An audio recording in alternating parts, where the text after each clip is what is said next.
Have you ever been at a place in your life where it feels like you're stuck? Everyone else is doing well except you. You open your WhatsApp and someone is getting married. You are happy for them, you are not a hater, you log out. You go to Instagram and someone you know has just been promoted, another person is getting a brand deal, and you're asking yourself, am I even living? Am I just existing? Today, I've got you. Let's talk. No pretense, just a heart-to-heart conversation. What to do when it feels like everyone else is moving on but you. Do you know that life is not a race? It is not even a relay. Life is a journey. The truth is, if you understand this, because everything you're processing right now is in the mind. Everything you feel right now is in your mind. And when you work on your mind, it is going to transform every other thing about you. And that is why you have to settle this in your mind, that your life is not a competition. Your life is not a relay. It is a journey. And your journey is unique to you. You see, Philomena, my journey is unique to me. Your journey is unique to you. That is why no one has the same thumbprint as you do, because of the uniqueness that we all have. The Bible says if we compare ourselves with ourselves, we are not wise. Even the Bible knows that when we start comparing ourselves, we are acting out of wisdom. And you don't want to be that person again. I want you to have it settled in your heart. My life is not a competition. It is a journey. Type it in the comments. My life is a journey, not a competition. You know this popular song, count your blessings, name them one by one, and it will surprise you what the Lord has done. That is what we are going to effect today, because this our class today is practical. I want you to take a pen and a paper and write out your small wins, even though they look small. Write them out. Let's say you survived a depression. Write it down. You have a child and you're taking care of that child by yourself. Write it down. That is a win. You've started saving 1,000 naira. Write it down. You have invested your first 5,000 naira.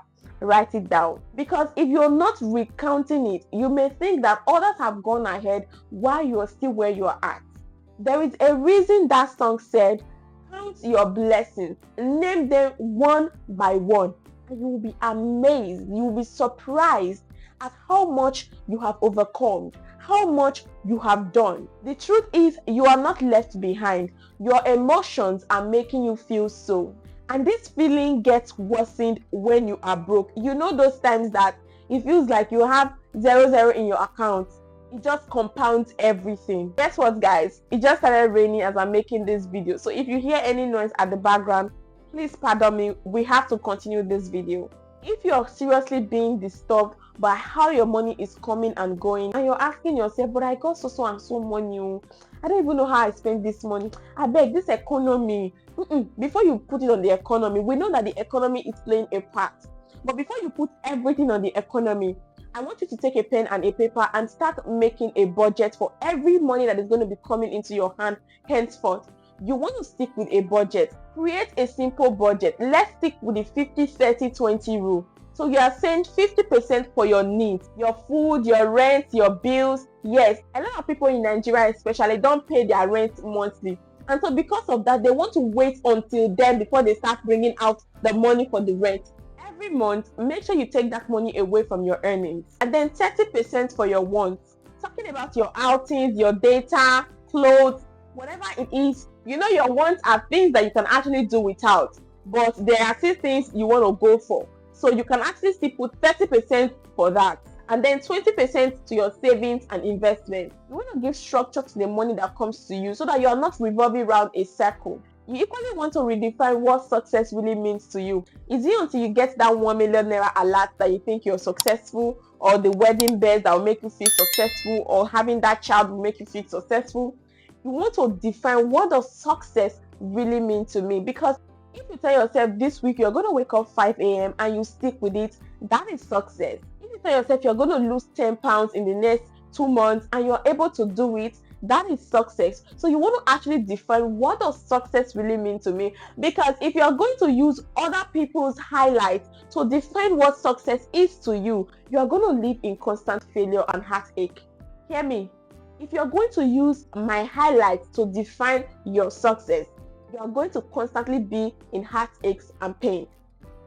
Because my highlights that I'm showing you is not my entirety. The highlights of someone else you see on the gram, on Facebook, on WhatsApp is not their entirety. They are not showing you what they go through behind closed doors. But you are looking at their highlights and using it to define your entirety.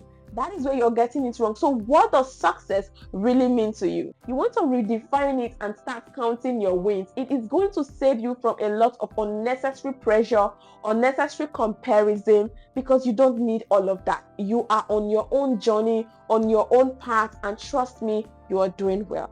And what I'm going to tell you sincerely, sister to a sister, is that you want to combine your faith with your hustle, because that is what is working for me. You want to combine your faith with your hustle. While it is okay to put all of these things in place, don't stop praying.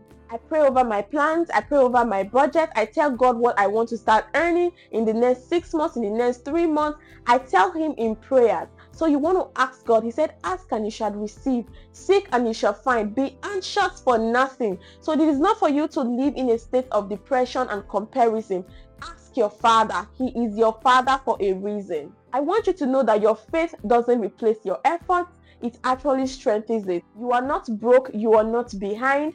You are on your journey, and your journey is unique to you. Thank you so much for your time here. I hope you have been impacted by this video in one way or the other. Don't forget to give this video a thumbs up and subscribe to the channel, and see you in my next one.